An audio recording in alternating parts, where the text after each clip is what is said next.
Contract farming का इतिहास आपको मालूम है। ईस्ट इंडिया कंपनी ने नील की खेती कराने के लिए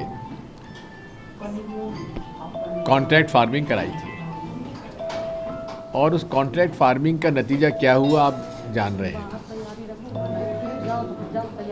कॉन्ट्रैक्ट फार्मिंग जो होती है या any kind of a business और a contract is among equals. एक तरफ किसान है 1 एकड़ का, 2 एकड़ का, 3 एकड़ का, और दूसरी तरफ से बहुत बड़े बड़े मल्टीनेशनल है।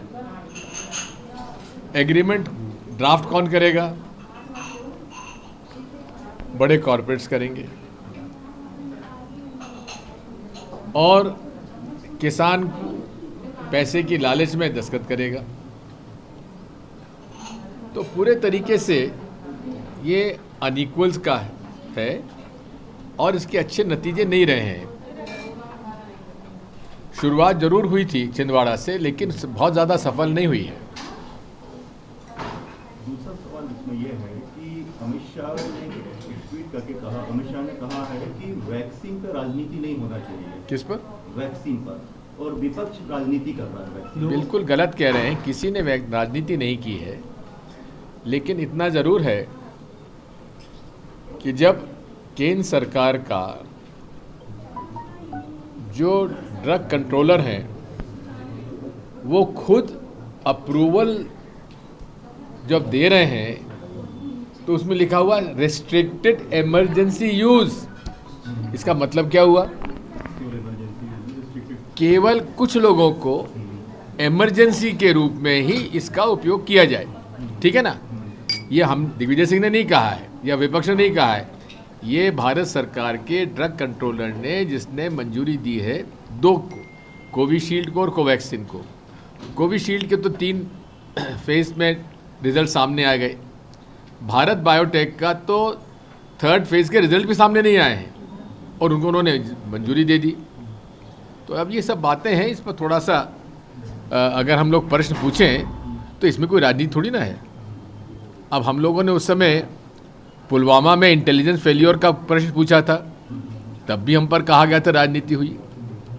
हमने बालाकोट के अंदर कितने लोगों के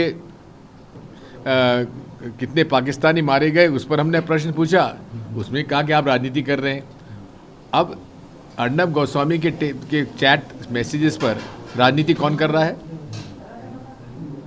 उधर 40-44 लोग हमारे मर रहे हैं और ये खुशी मना रहा है अर्नब गोस्वामी। यही है राष्ट्रवाद। ये प्रदेश के जो मुख्यमंत्री हैं आजकल बड़े नए रूप में हैं, वो सीधे बोलते हैं कि हम जो माफिया को गाड़ देंगे जमीन में।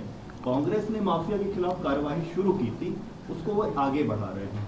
आप संतुष्ट हैं?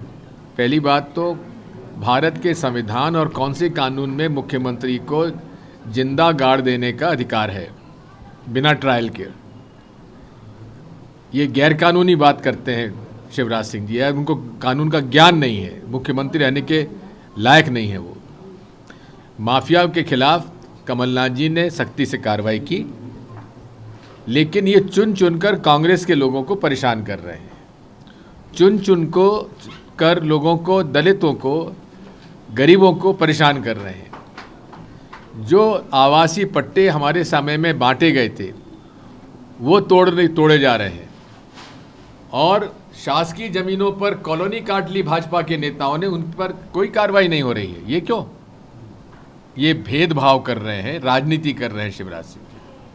कल एक कार्यक्रम में बंगाल में ममता बनर्जी ने जय श्री राम के नारे को लेकर कुछ आपत्ति दर्ज की और अपना भाषण नहीं दिया, उसको कैसे देख रहे हैं? बात यह है, मेरी आपत्ति इस बात की है कि सीता जी को छोड़ देते हैं ये लोग। अरे सीता जी से अलग राम हो सकते हैं क्या? जय सिया राम का नारा क्यों नहीं लगाते आरएसएस बीजेपी लोग? कम से कम मोदी जी ने अयोध्या में तो जय सिया राम का नारा दिया था। तो मेरी सबसे बड़ी आपत्ति है, नारा जय सिया राम होना चाहिए, जय श्री राम नहीं होना चाहिए। नुसरत जहां ने ट्वीट किया कि आप जय श्री राम अगर बुलवाना चाहते तो गले लगाकर बुलवाएं, गले दबाकर लें।